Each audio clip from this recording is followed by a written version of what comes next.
हाय everyone, NK education channel पर आप सभी का स्वागत है। और आप देख रहे होंगे DSSB की वैकेंसीज आ चुकी हैं। ये नोटिफिकेशन है जो 28 जून 2023 का है।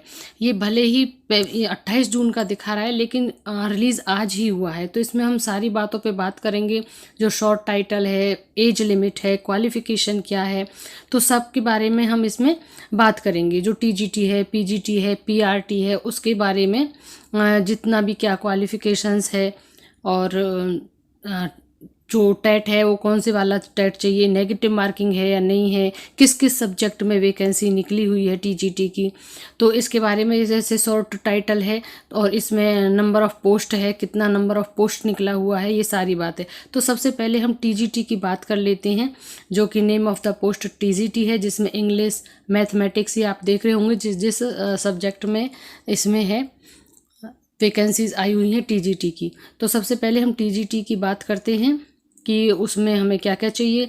तो जो इंग्लिश है और उसमें हिंदी जैसा उसके जो क्राइटेरियाज़ हैं वो सभी सेम रहते हैं। और यहाँ पर है नंबर ऑफ़ पोस्ट कितना है। जैसे देखो, सोशल साइंस है, फिजिकल साइंस है, नेचुरल साइंस है, यानी इन सभी में वैकेंसीज आई हुई है। यानी इंग्लिश, मैथमेटिक्स और हिंदी वो तो लैंग्वेज है ही, और सोशल साइंस, फिजिकल साइंस और नेचुरल साइंस ये इसमें है। और नंबर ऑफ़ पोस्ट्स कितना है, तो यह है 24,939, यानी कि आपने 25,000 के करीब ही समझ सकते हैं। सब्जेक्ट टू द, इसमें जो डिपेंडेंट है वर्क का है, क्लासिफिकेशन है, और जो स्केल है वो 7th पे स्केल के अकॉर्डिंग ही सैलरी मिलेगी। और दिल्ली का है तो दिल्ली में तो बहुत अच्छी ही सैलरी मिलती है, क्योंकि वहाँ पर जो और अलाउंसेज है ना वो सभी आपको मिलते हैं। HRA बहुत अच्छा होता है। एज लिमिट में इसमें बहुत ही कमी रह गई है, इसको बस इन्होंने 30 ईयर्स रखा है। देखो अब इसमें सुधार होता है या नहीं होता है, यानी कि जो 30 साल तक के हैं केवल उतना ही है, बाकी नहीं है।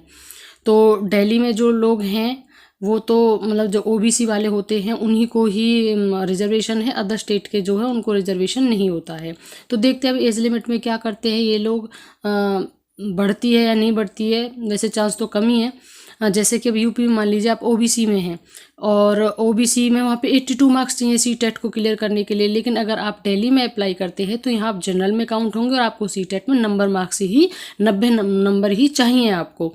तो यानी कि आप इसमें जो ये वैकेंसी निकली है, इसमें आप भारत के किसी भी राज्य के हो तो आप अप्लाई कर सकते हो, लेकिन आपको अपने राज्य में जो रिजर्वेशन मिलता है वो यहाँ पर नहीं मिलेगा।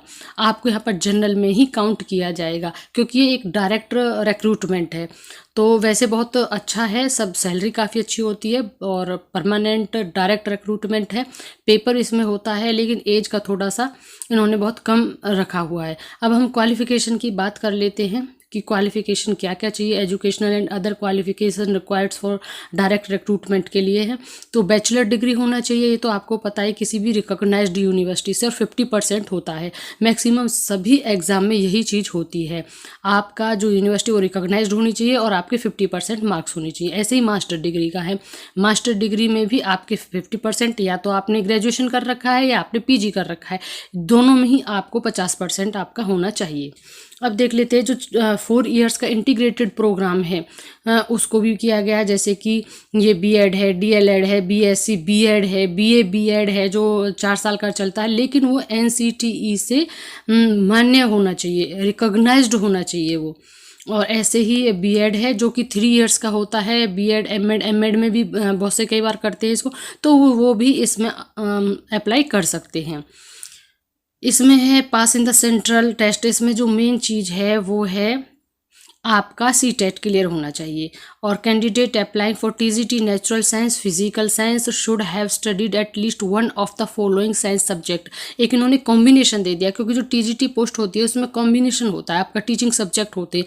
तो अगर आप नेचुरल साइंस और फिजिकल साइंस से हैं तो ये सभी physics, chemistry, biology, botany, zoology, ये जितने भी साइंस है, इलेक्ट्रॉनिक है, बायोटेक्नोलॉजी है, केमिस्ट्री है, बायोमेडिकल है, साइंस है, ये सभी आपके कॉम्बिनेशंस में हैं। अगर आपने नेचुरल साइंस, फिजिकल साइंस लिया और इनके साथ इनमें से कोई भी एक सब्जेक्ट आपका ग्रेजुएशन में है, तो आप इस TGT की पोस्ट पर अप्लाई कर सकते हैं।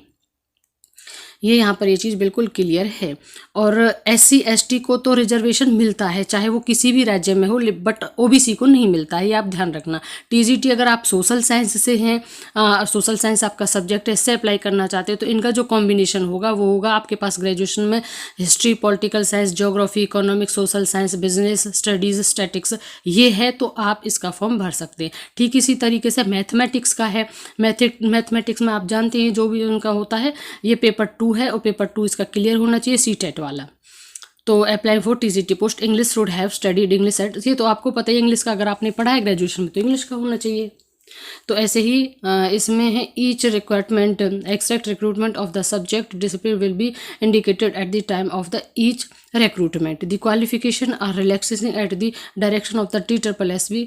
यानी कि इसमें हम एज की बात कर लेते हैं तो एज एजुकेशन क्वालिफिकेशन वही है, 30 साल इन्होंने रखा हुआ है।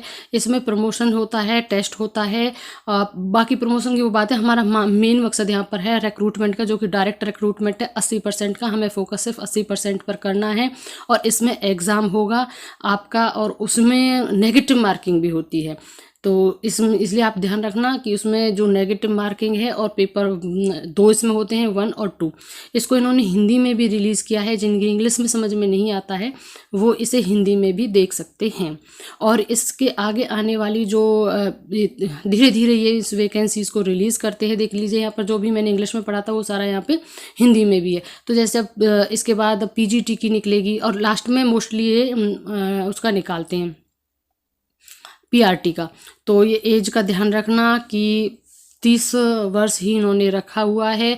OBC अगर आप किसी भी स्टेट के हैं तो OBC आप दिल्ली में मान्य नहीं है, दिल्ली में केवल दिल्ली वाले ही मान्य होंगे। और CTET आपका क्लियर होना चाहिए, पेपर 2 क्लियर होना चाहिए, क्योंकि आप TGT के लिए अप्लाई कर रहे हैं, इसलिए पेपर 2 आपका क्लियर होना चाहिए। तो मेन चीज़ें इसमें ये थी कि एक तो एज का है, एज 30 रखा गया है, दूसरा नेगेटिव मार्किंग है, तीसरा ये है कि जो आपका एज है, नहीं सॉरी, जो आपका ये जो कैटेगरी होती है SC ST, आप कहीं के भी हैं आपको रिजर्वेशन मिलेगा, लेकिन OBC को नहीं मिलता है, आपको जनरल में ही काउंट किया जाएगा।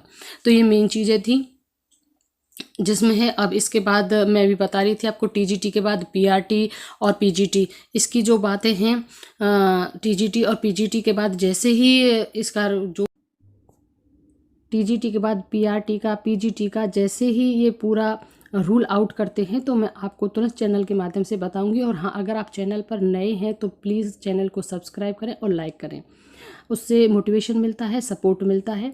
तो अब हम देखते हैं कि इसमें हम बता रहे थे आपको कि जैसे ही कोई भी TGT के बाद मोस्टली PGT का निकालते, जैसे ही आता है हम आपको इसके बारे में बताते हैं। नेगेटिव मार्किंग इसमें होगा, तो जो 2 प्रकार से पेपर होंगे इसमें। जो पहला पेपर होगा उसमें सभी सब्जेक्ट होते हैं, जैसा कि आप जानते हैं। जो पेपर 2 होता है वो सब्जेक्ट रिलेटेड ही होता है, यानी मान लीजिए आपने इंग्लिश भरा तो उसमें आपका टोटल इंग्लिश ही आएगा। इस प्रकार से उसमें उनका पूरा केवल सब 2 प्रकार से होता है, उसमें नेगेटिव मार्किंग होती है। इसलिए इसमें ध्यान रखिएगा कि अगर आपका कोई क्वेश्चन आपको लग रहा है कन्फर्म है तो ही आप उसे अटैम्प्ट करिएगा, अदरवाइज नहीं करिएगा, वरना वो रह जाएगा।